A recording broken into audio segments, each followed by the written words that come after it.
na primeira carta do apóstolo Paulo aos Coríntios.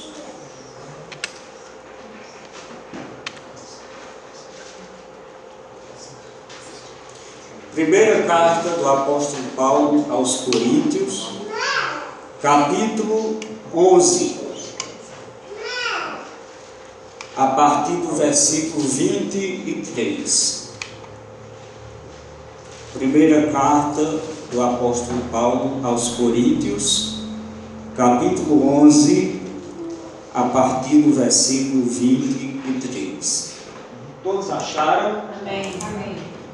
Diz assim: porque eu recebi do Senhor o que também vos ensinei, que o Senhor Jesus, na noite em que foi traído, tomou o pão e, tendo dado graças, o partiu e disse: tomai, comei, isto é o meu corpo, que é partido por vós. Fazei isto em memória de mim. Semelhantemente também, depois de cear, tomou o cálice, dizendo: este cálice é o Novo Testamento no meu sangue. Fazei isto todas as vezes que o beberdes em memória de mim. Porque todas as vezes que comerdes este pão e beberdes este cálice, anunciais a morte do Senhor até que venha. Porque qualquer que comer este pão ou beber o cálice do Senhor indignamente, será culpado do corpo e do sangue do Senhor. Examine-se, pois, o homem a si mesmo, e assim coma deste pão e beba deste cálice. Porque o que come e bebe indignamente, come e bebe para a sua própria condenação, não discernindo o corpo do Senhor. Por causa disso, há entre vós muitos fracos e doentes, e muitos que dormem. Porque se nós nos julgássemos a nós mesmos, não seríamos julgados. Mas quando somos julgados, somos repreendidos pelo Senhor, para não sermos condenados com o mundo. Portanto, meus irmãos, quando vos ajuntais para comer, esperai uns pelos outros. Amém. Amém. Estamos aqui, mais uma vez, reunidos para celebrar a ceia do Senhor, para cercarmos a mesa do Senhor. E esse texto que nós lemos, o apóstolo Paulo deu algumas instruções a respeito da ceia do Senhor. E ele diz que, em primeiro lugar, para que nós participemos da mesa do Senhor, nós devemos discernir o significado do corpo do Senhor. E nesse caso, ele está nos remetendo ao simbolismo do pão e do vinho. O pão que nós temos aqui sobre a mesa, ele não é literalmente o corpo de Cristo, mas ele representa o corpo de Cristo. O vinho não é literalmente o sangue de Cristo, mas representa o sangue de Cristo. Porque Jesus disse que esses elementos, o pão e o vinho, representariam o seu corpo, que seria moído na cruz, e que o sangue seu seria representado pelo vinho, sangue este que seria derramado na cruz. e o corpo e o sangue de Cristo falam de sua morte e falam de sua ressurreição. Morte e ressurreição e sangue derramado, pelo qual todo aquele que crê tem o perdão de seus pecados, tem a vida eterna, se torna um filho de Deus. Este é o discernimento.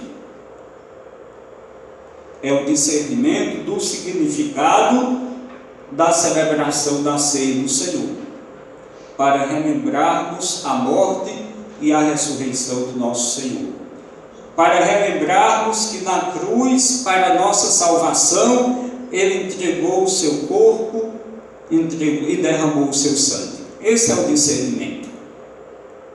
Agora, tendo esse discernimento e sabendo disto, você deve ter em seu coração temor e não se aproximar da mesa do Senhor de qualquer jeito.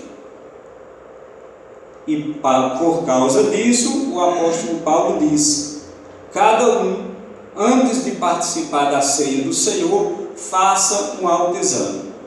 Examine-se. Examine seu coração, examine sua consciência. Coloque-se diante de Deus. Ore. Conserte-se com o Senhor. Se houver alguma coisa a ser consertada na sua vida, coloque como um propósito de vida consertar e rápido. Se você ainda não é crente, não aceitou Jesus como seu Salvador e Senhor, nesse momento é um momento propício para você aceitar Jesus. Pastor, na primeira igreja batista de Patrocínio, quem é que pode tomar a ceia? Todos aqueles que são crentes no Senhor Jesus Cristo, de preferência que sejam batizados, mas que você não precisa ser membro desta igreja. Você pode até ser um visitante, um membro de outra igreja, mas chegando aqui você pode participar da ceia do Senhor. Basta que você tenha esse temor. Se for um crente, se já recebeu o batismo, e se você tem esse temor ao Senhor, então coloque-se diante do Senhor nesse momento, independente que você seja membro ou não desta igreja, você pode participar da mesa do Senhor. Porque a Bíblia não diz nada em proibição a uma pessoa participar da ceia do Senhor só se for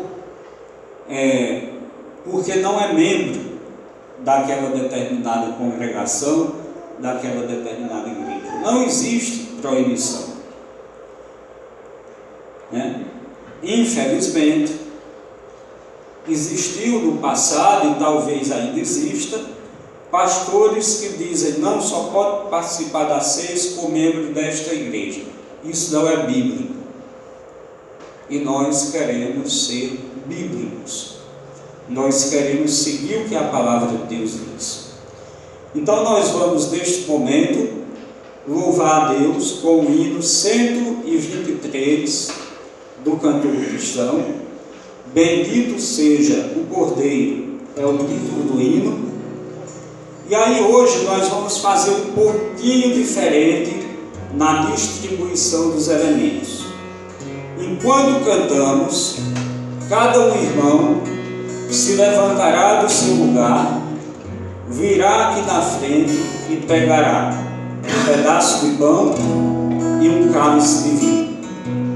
E aí você vai pegar, voltar para o seu banco e aguardar, como diz a palavra de Deus, para que ceiemos juntos.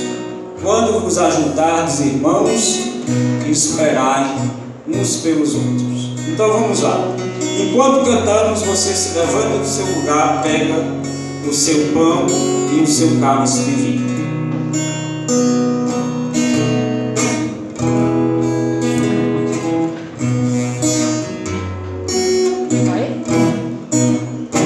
Bendito seja o Cordeiro,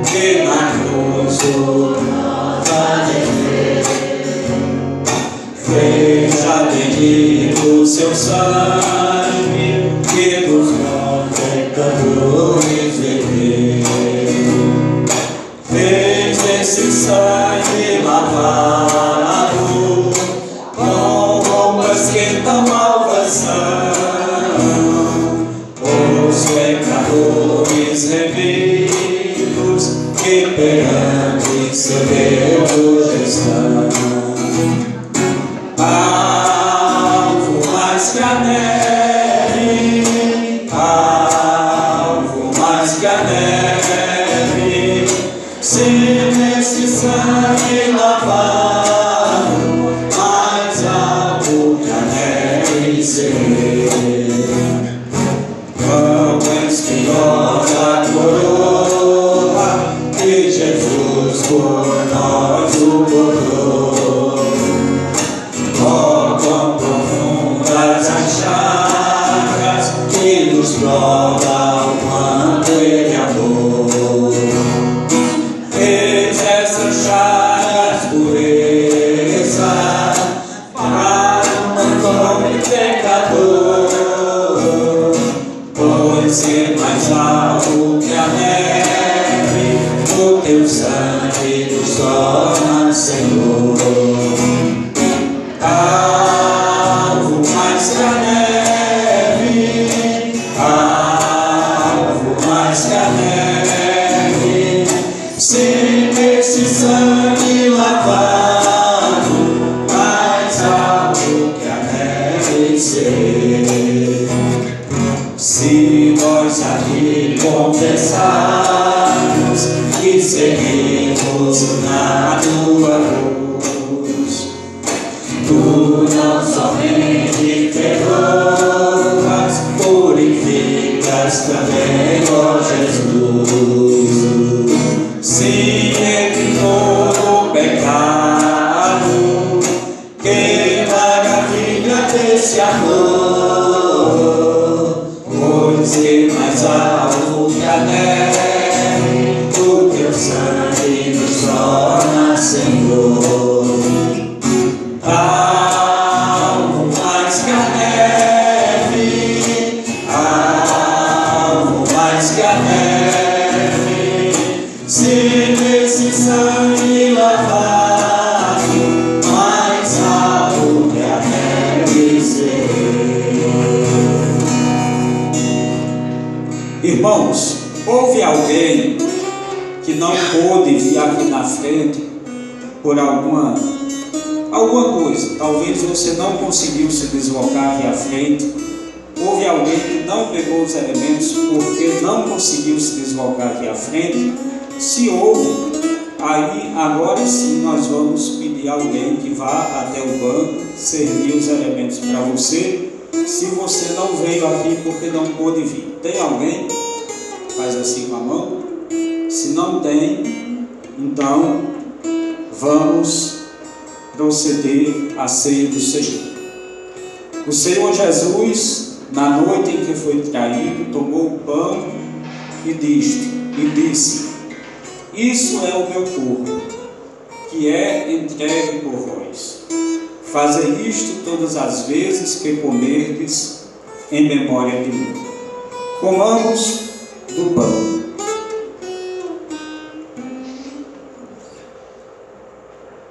Comamos do pão.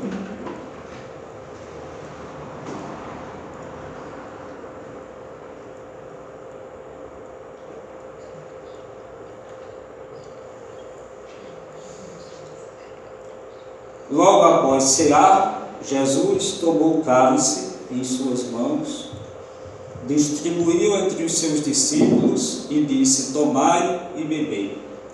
Isto é o meu sangue, o sangue da nova aliança, que será derramado por muitos para a remissão dos pecados. Fazei isto todas as vezes que beberdes em memória de mim. Bebamos do cálice.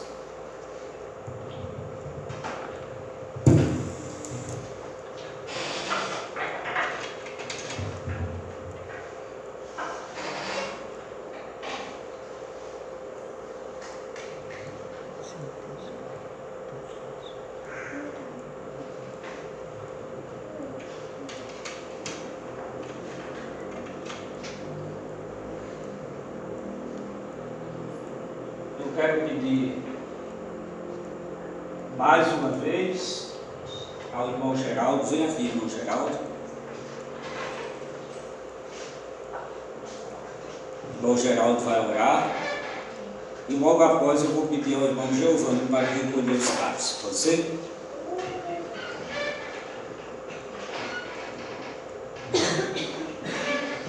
Santo Deus, maravilhoso Pai, nós te louvamos, ó Deus, porque lembramos do tão grande sacrifício que o Senhor fez aqui na cruz em resgate de muitos, ó Pai. Nós somos gratos, ó Pai, porque o Senhor mostrou um amor tão grande, um interesse tão grande para com o homem que tu criaste, ó Pai. Mesmo o homem desobedecendo a ti, a tua graça foi maior e o teu amor foi maior, Senhor. E o Senhor nos derramou o teu sangue, para que pelo teu sangue podemos ter acesso aos céus, ó Pai. Podemos, ó Pai, participar da pátria celestial, ó Pai. Nós te obedecemos, ó Deus, te louvamos pelo tamanho sacrifício com que o Senhor nos fez ali na cruz, Senhor. Nós te louvamos porque só o Senhor provou esse tão grande amor em resgate do homem, ó Pai, que criaste. O Senhor não abandonou o homem. Muitas vezes, ó Pai, o homem às vezes abandona o Senhor, mas o Senhor jamais nos abandonará, ó Pai. Obrigado, Senhor, por este momento a qual nosso coração está alegre, feliz, mesmo diante das adversidades, porque o Senhor dá a garantia da vida eterna mediante a purificação com teu sangue, Pai. Obrigado, Senhor, por tudo. Obrigado, Senhor. Não temos palavra, a palavra é tão pequena para te agradecer pela tua graça, mas muito obrigado, Senhor. Nos ajuda a cada dia nas nossas fraquezas a permanecer fiel e firme, porque o Senhor tudo fez por nós e continua fazendo. É no nome santo de Jesus que nós oramos, agradecido por tudo. Amém. Amém. Então os irmãos podem sentar. O irmão Giovanni vai nos ajudar recolhendo os cálices. Isso.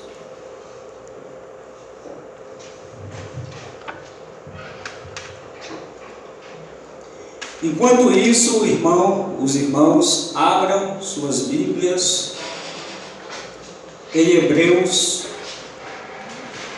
na carta aos Hebreus, capítulo 10, carta aos Hebreus, capítulo 10, versículos 24 e 25. Enquanto os irmãos abrem, Hebreus capítulo 10, versículo 24 e 25, eu quero chamar algumas pessoas aqui à frente. Venham aqui à frente, por favor. A irmã Rita.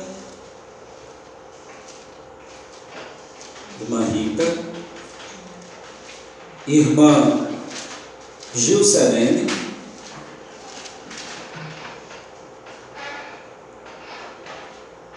e a missionária Oneida. Vem aqui à frente.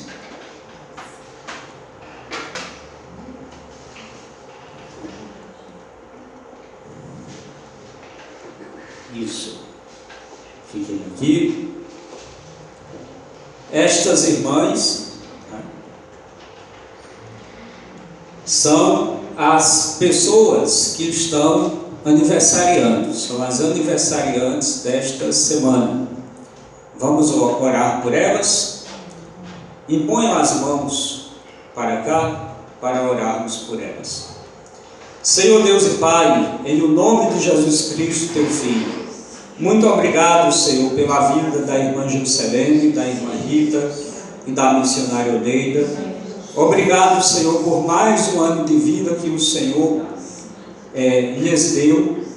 Senhor, quero te pedir que este momento se repita por muitas dezenas de anos, que elas tenham, Senhor, saúde, que elas tenham alegria, que elas tenham paz, que elas tenham prosperidade, que elas tenham vitória em suas lutas, que elas vejam, Senhor, as suas orações serem respondidas. Tudo isso nós te pedimos e desde já te agradecemos, em o nome de Jesus. Amém. Muito obrigado. Deus abençoe. Deus abençoe Rita.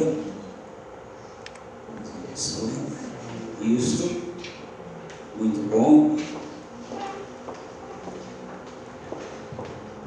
Abriram em Hebreus capítulo 10, versículos 24 e 25. Sim ou não? Muito bem. Nós vamos ler a palavra de Deus e você que abriu a sua Bíblia, acompanhe a leitura. Que diz da seguinte forma: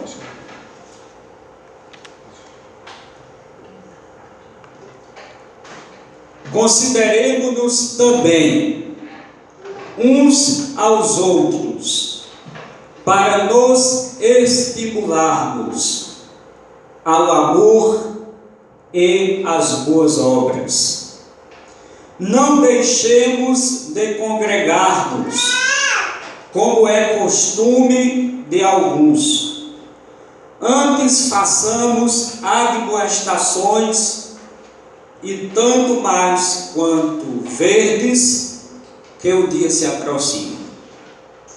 Os irmãos se lembram que domingo passado a mensagem teve como base Hebreus capítulo 10, versículo 25. Hoje a mensagem terá como base Hebreus capítulo 10, versículos 24 e 25. Pois a palavra de Deus, ela é nova a cada manhã. E o título da mensagem de hoje é: não abandone Jesus. Não abandone o primeiro amor. Não abandone a sua igreja. Portanto, não abandone Jesus. Não abandone o primeiro amor. Não abandone a sua igreja. Preste atenção no sermão do pastor. Meus queridos irmãos, nós estamos vivendo em tempos difíceis. No Evangelho de Mateus, no capítulo 24, no versículo 12, o Senhor Jesus disse que nos últimos dias, por se multiplicar a iniquidade, o amor se esfriará de quase todos. E é justamente nestes dias do esfriamento do amor que nós estamos vivendo. Infelizmente, é exatamente isto que nós estamos vendo. Falta amor. Amor para com Deus, para com o irmão. Falta amor, união, compaixão, perdão, compromisso com Deus. Estas coisas estão em falta. E, por outro lado, está sobrando ódio, raiva, desunião, perversidade, mágoa, compromisso com o pecado, com o mundo e com os desejos da carne. O Senhor Jesus disse, lá em Apocalipse, capítulo 2, versículos 4 e 5, ele disse para a igreja de Éfeso: tenho, porém, contra ti, que abandonaste o teu primeiro amor. Lembra-te, pois, de onde caíste, arrepende-te e volta à prática das primeiras obras. Esta mensagem é para cada um de nós. Jesus pronunciou estas palavras para a igreja de Éfeso, mas ela deve ecoar em cada um de nós, em cada coração. Devemos nos lembrar de onde e quando nós, em algum momento, abandonamos a nossa fé, abandonamos os nossos princípios, abandonamos o nosso amor para com Deus, nos entregamos ao erro.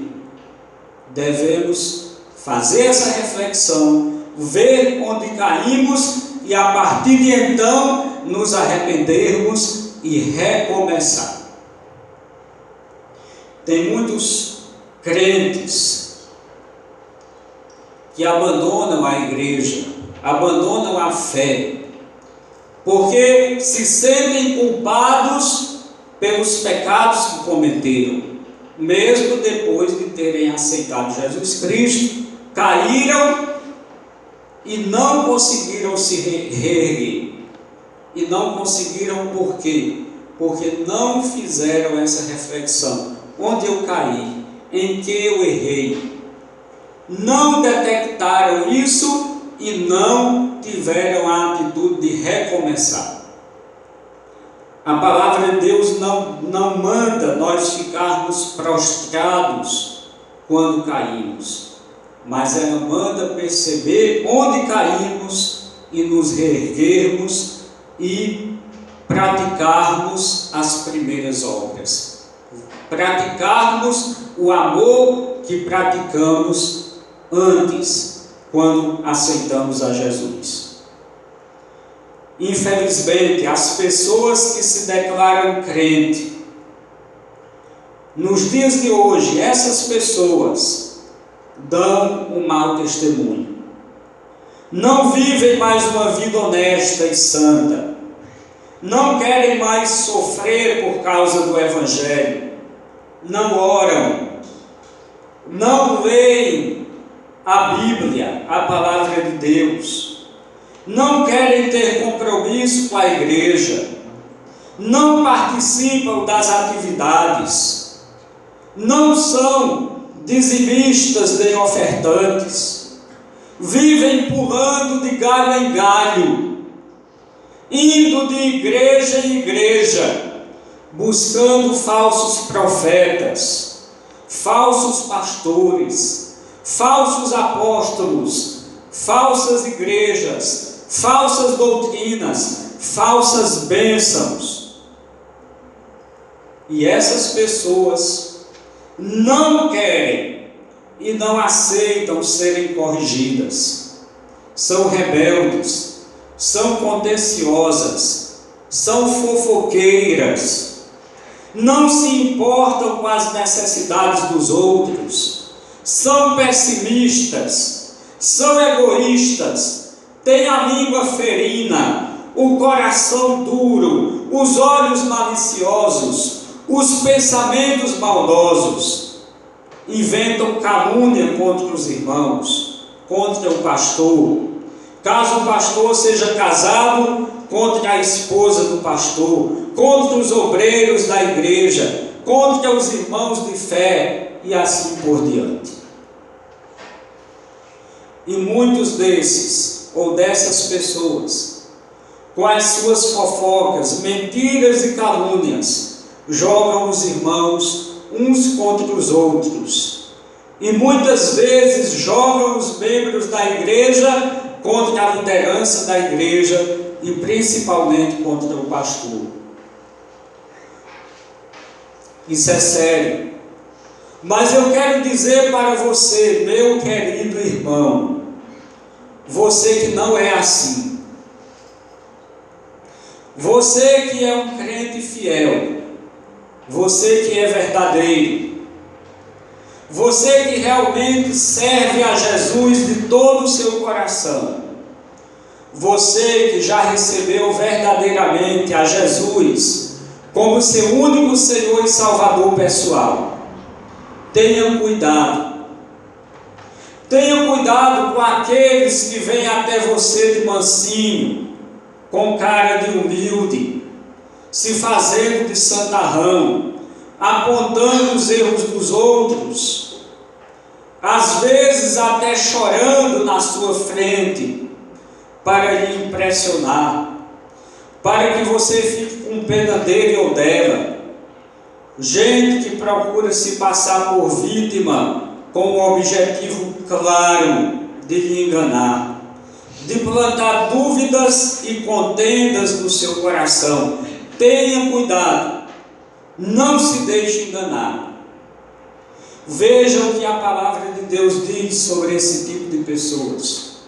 Mateus capítulo 7, abra a sua Bíblia, por favor.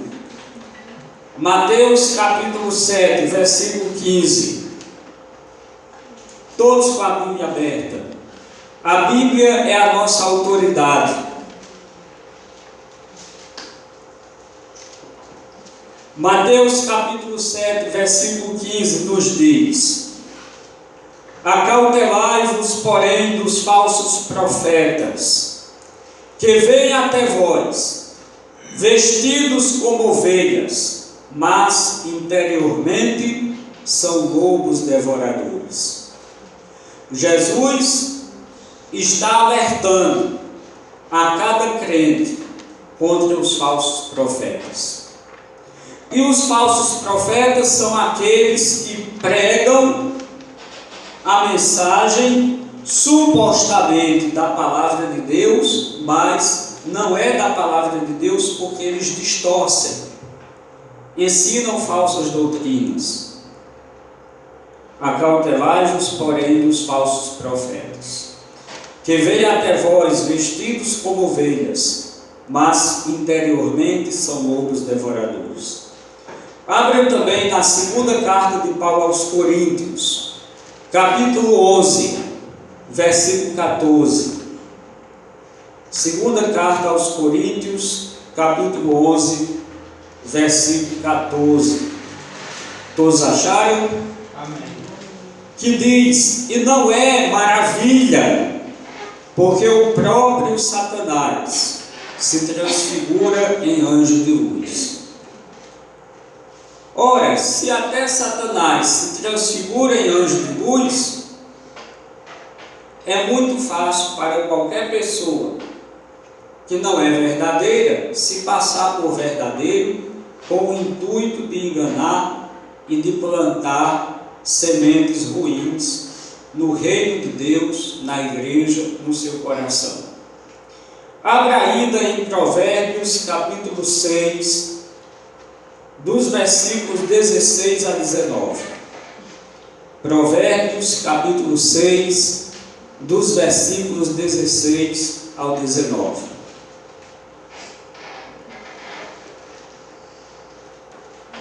Todos acharam? Diz assim: há 6 coisas que o Senhor detesta. Sim, há 7 que ele abomina: olhos altivos, língua mentirosa e mãos que derramam sangue inocente, coração que maquina projetos iníquos, pés que se apressam a correr para o mal, testemunha falsa que profere mentiras e o que semeia contenda entre irmãos. Esse tipo de gente que está dizendo aqui é o tipo que não perdoa, que não pede perdão, que guardam mágoas no coração, que tentam se passar por vítimas. São pessoas mal resolvidas emocionalmente, mas não se arrependem de suas fofocas, de suas mentiras, de suas contendas e de suas intrigas. Não mudam de vida, não mudam de caráter. E lá em Apocalipse fala sobre esse tipo de pessoa também. Em Apocalipse capítulo 9, versículo 20, parte A do versículo, diz: aqueles homens ou aquelas pessoas não se arrependeram das obras de suas mãos. E aí esse versículo ele está num contexto dizendo que essas pessoas que não se arrependeram de suas idolatrias, de suas mentiras, de seus assassinatos, de suas feitiçarias, de suas imoralidades, de arrogância e de tantas outras coisas mais que nós já falamos, essas pessoas, por não terem se arrependido, elas estarão, antes mesmo de morrer, em uma grande tribulação. Tribulação tal que desejarão a morte por alguns meses e a morte fugirá deles.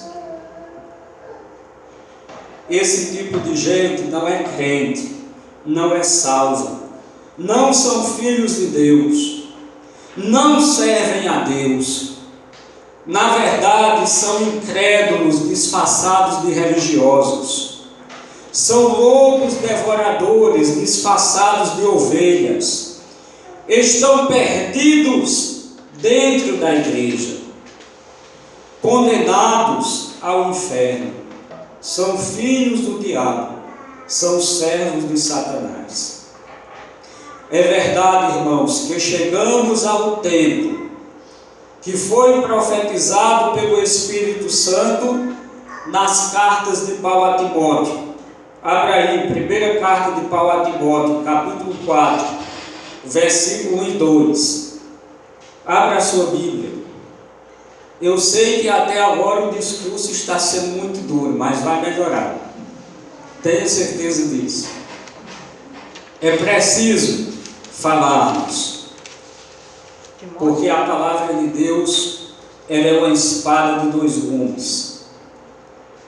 Primeira carta de Paulo a Timóteo, capítulo 4, versículo 1 e 2, que diz: ora, o Espírito Santo afirma expressamente que nos últimos tempos sobrevirão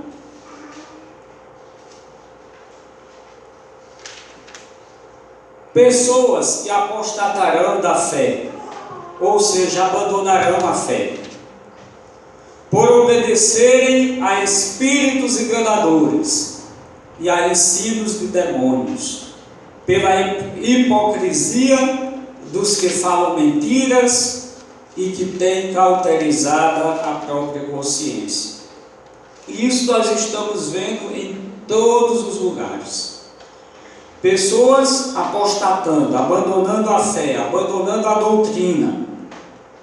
Ainda na segunda carta de Paulo a Timóteo, capítulo 4, agora é a segunda carta, capítulo 4, versículos de 1 a 5, o apóstolo Paulo diz para Timóteo: conjuro-te perante Deus e Cristo Jesus, que há de julgar vivos e mortos, pela sua manifestação e pelo seu reino, prega a palavra, insta que seja oportuno, quer não, repreende, exorta com toda longanimidade e doutrina, pois haverá tempo em que não suportarão a sã doutrina, pelo contrário, cercar-se-ão de mestres, segundo as suas próprias cobiças, como que sentindo coceira nos ouvidos, e se recusarão a dar ouvidos à verdade,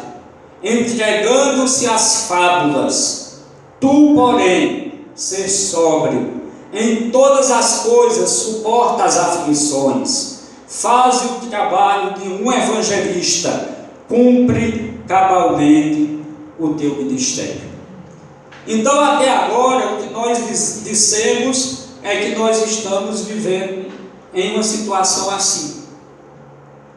Estamos vivendo em uma situação de caos. Falsos crentes, falsos pastores, falsos profetas, falsa doutrina, mas a palavra de Deus nos traz uma esperança.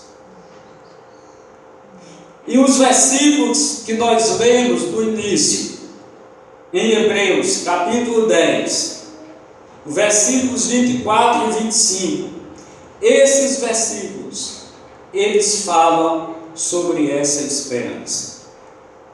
Consideremos-nos também uns aos outros, para nos estimularmos ao amor e às boas obras. Não deixemos de congregar-nos, como é costume de alguns. Antes façamos admoestações, e tanto mais quando vedes que o dia se aproxima. Então, o escritor da carta aos Hebreus, ele usa duas palavras interessantes e que são o destaque da pregação dessa noite. A primeira palavra que ele usa é a palavra estimular. O que significa estimular? No sentido que Paulo estava, creio eu, que Hebreus foi escrito por Paulo, no sentido que o autor aos Hebreus estava falando, estimular significa provocar um entusiasmo de amor, de fazer o bem, de buscar a paz, a união, a reconciliação uns nos outros. Estimular significa um entusiasmo ao amor e às boas obras.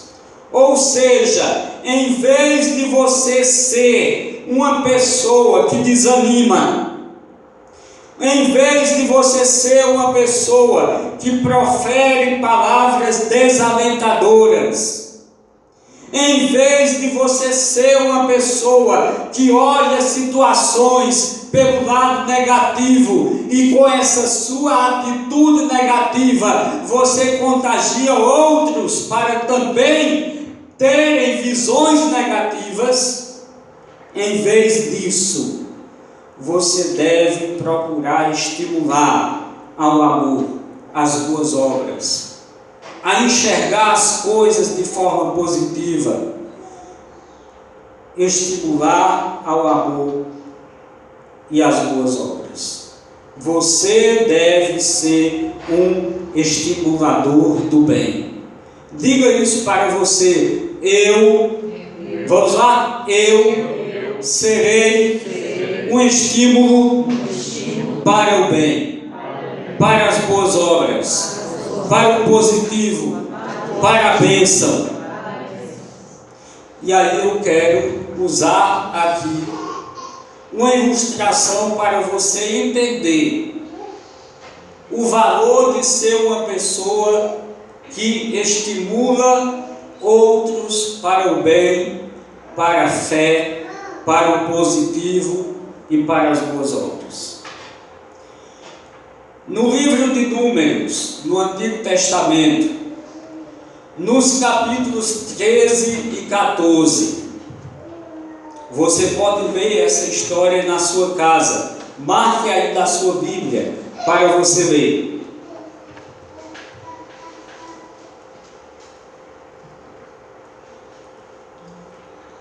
Nesses capítulos de Números,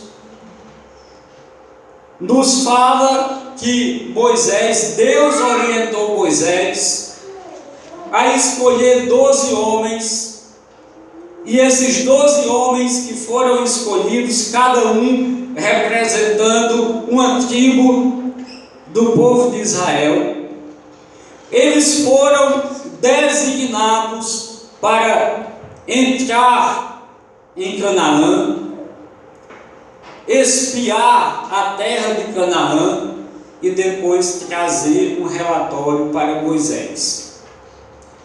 Eles estavam acampados, o acampamento dos israelitas estavam acampados do lado ocidental do Rio Jordão, num lugar chamado Parã, ou deserto de Parã. Já estavam na fronteira com Canaã, E Moisés, orientado por Deus, mandou 12 espias para Canaã. E Moisés disse: vão lá em Canaã e vejam se a terra realmente é boa. Vejam como são as cidades e tragam um relatório para mim. E eles foram.